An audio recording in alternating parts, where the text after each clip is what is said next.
Chapter 3. A Little Demon. Going into Lies, he found her half reclining in the invalid chair in which she had been wheeled when she was unable to walk. She did not move to meet him, but her sharp, keen eyes were simply riveted on his face. There was a feverish look in her eyes, her face was pale and yellow. Alyosha was amazed at the change that had taken place in her in 3 days. She was positively thinner. She did not hold out her hand to him. He touched the thin, long fingers which lay motionless on her dress. Then he sat down facing her, without a word. "I know you are in a hurry to get to the prison," Lies said curtly, "and Mama kept you there for hours. She's just been telling you about me and Yulia." "How do you know?" asked Alyosha. "I've been listening. Why do you stare at me? I want to listen and I do listen. There's no harm in that."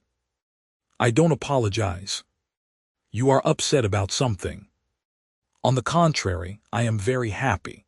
I've only just been reflecting for the 30th time what a good thing it is I refused you and shall not be your wife. You are not fit to be a husband. If I were to marry you and give you a note to take to the man I loved after you, you'd take it and be sure to give it to him and bring an answer back too. If you were 40, you would still go on taking my love letters for me."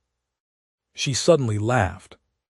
"There is something spiteful and yet open-hearted about you," Alyosha smiled to her. "The open-heartedness consists in my not being ashamed of myself with you. What's more, I don't want to feel ashamed with you, just with you." "Alyosha, why is it I don't respect you? I am very fond of you, but I don't respect you. If I respected you, I shouldn't talk to you without shame, should I?" "No. But do you believe that I am not ashamed with you?" "No, I don't believe it." Lies laughed nervously again. She spoke rapidly. "I sent your brother, Dmitri Fyodorovitch, some sweets in prison. Alyosha, you know, you are quite pretty.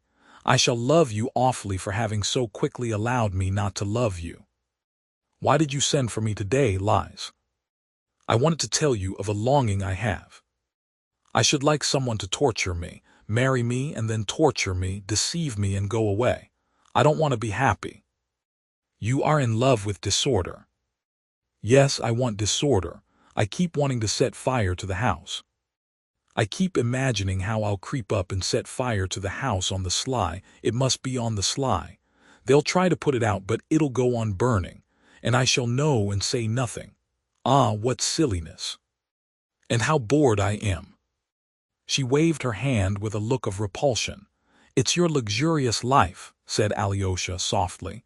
"Is it better, then, to be poor?" "Yes, it is better." "That's what your monk taught you. That's not true. Let me be rich and all the rest poor. I'll eat sweets and drink cream and not give any to anyone else. Ach, don't speak, don't say anything." She shook her hand at him, though Alyosha had not opened his mouth. "You've told me all that before. I know it all by heart. It bores me. If I am ever poor, I shall murder somebody, and even if I am rich, I may murder someone, perhaps. Why do nothing? But do you know, I should like to cut the rye. I'll marry you and you shall become a peasant, a real peasant. We'll keep a colt, shall we? Do you know Kalganov?" "Yes. He is always wandering about, dreaming. He says, why live in real life? It's better to dream. One can dream the most delightful things, but real life is a bore. But he'll be married soon for all that.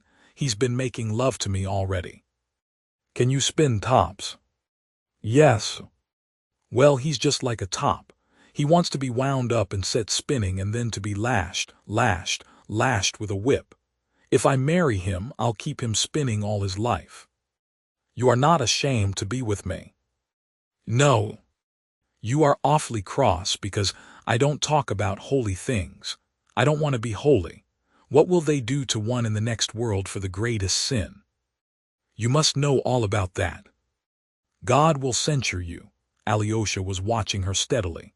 "That's just what I should like. I would go up and they would censure me, and I would burst out laughing in their faces.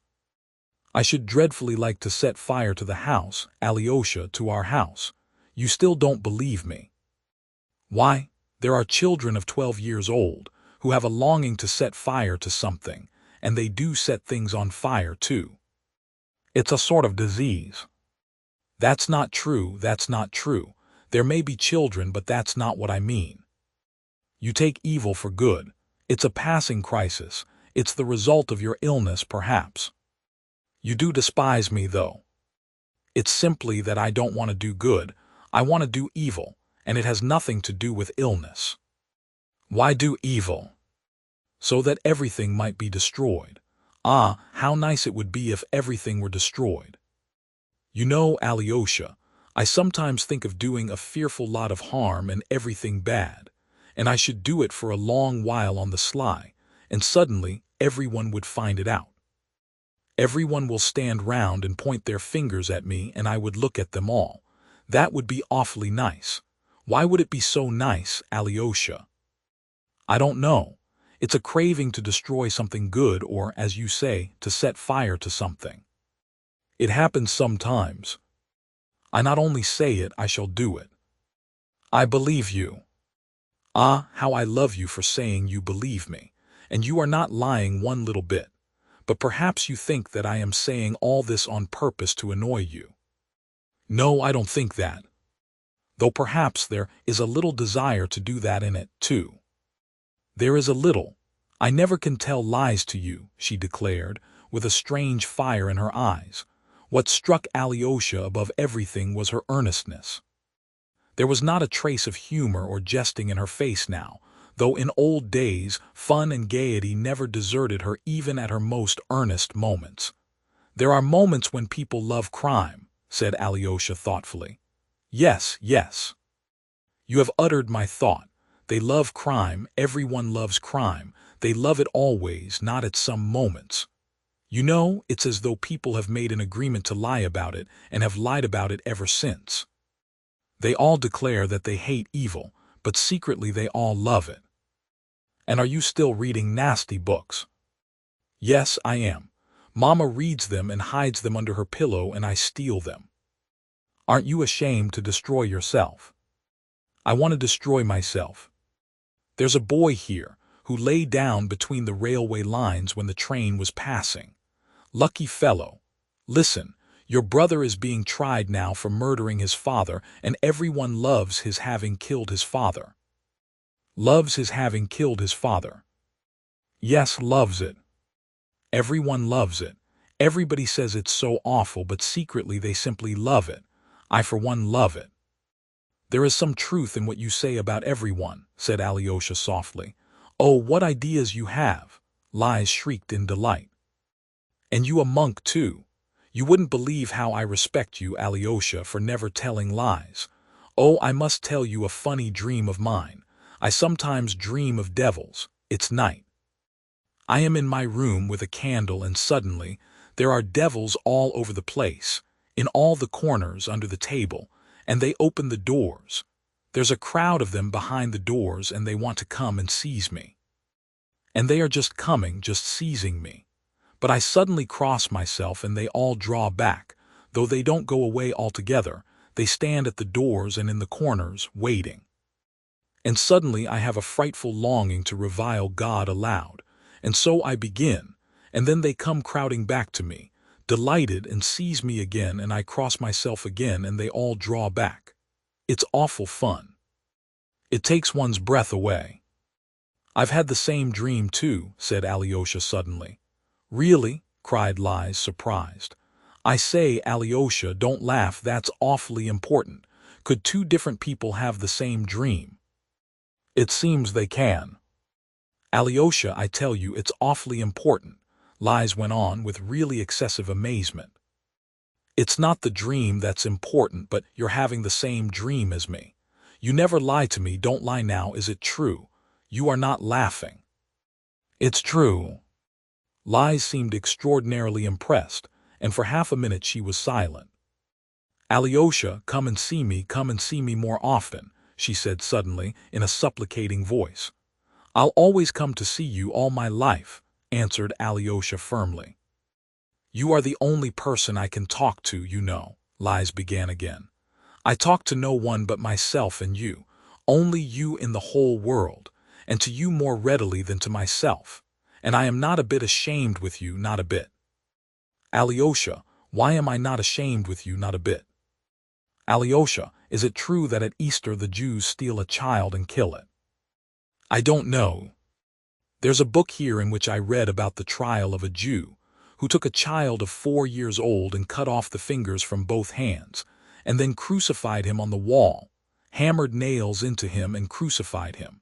And afterwards, when he was tried, he said that the child died soon, within 4 hours. That was soon.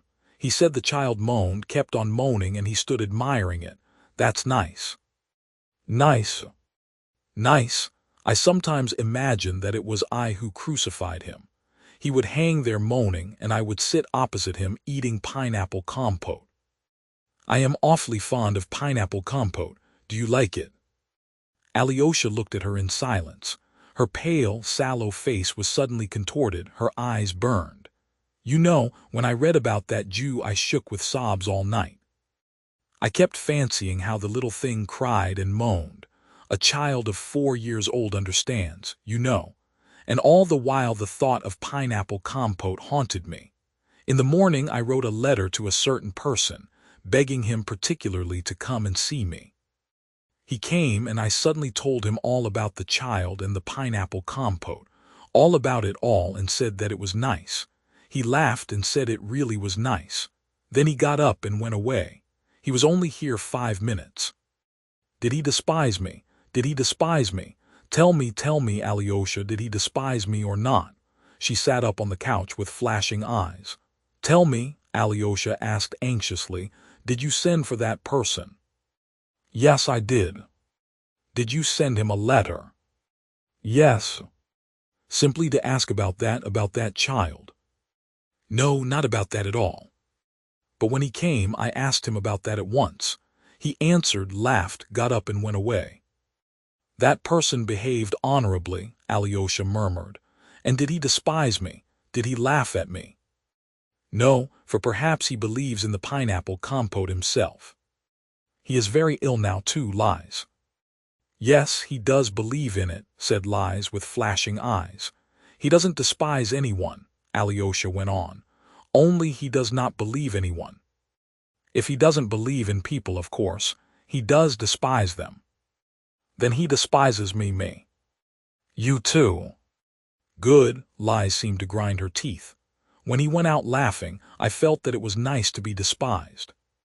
The child with fingers cut off is nice, and to be despised is nice. And she laughed in Alyosha's face, a feverish, malicious laugh. Do you know, Alyosha, do you know I should like, Alyosha, save me. She suddenly jumped from the couch, rushed to him and seized him with both hands. Save me, she almost groaned. Is there anyone in the world I could tell what I've told you? I've told you the truth, the truth. I shall kill myself because I loathe everything. I don't want to live because I loathe everything. I loathe everything, everything. Alyosha, why don't you love me in the least? She finished in a frenzy. But I do love you, answered Alyosha warmly. And will you weep over me, will you? Yes. Not because I won't be your wife, but simply weep for me. Yes. Thank you. It's only your tears I want. Everyone else may punish me and trample me underfoot, everyone, not excepting anyone. For I don't love anyone. Do you hear? Not anyone. On the contrary, I hate him. Go, Alyosha, it's time you went to your brother. She tore herself away from him suddenly. How can I leave you like this? Said Alyosha, almost in alarm. Go to your brother, the prison will be shut. Go, here's your hat. Give my love to Mitya, go, go. And she almost forcibly pushed Alyosha out of the door. He looked at her with pained surprise, when he was suddenly aware of a letter in his right hand, a tiny letter folded up tight and sealed. He glanced at it and instantly read the address to Ivan Fyodorovich Karamazov. He looked quickly at Lies. Her face had become almost menacing. Give it to him, you must give it to him, she ordered him, trembling and beside herself. Today at once or I'll poison myself. That's why I sent for you. And she slammed the door quickly. The bolt clicked. Alyosha put the note in his pocket and went straight downstairs, without going back to Madame Holikov. Forgetting her, in fact. As soon as Alyosha had gone, Liz unbolted the door, opened it a little, put her finger in the crack and slammed the door with all her might, pinching her finger.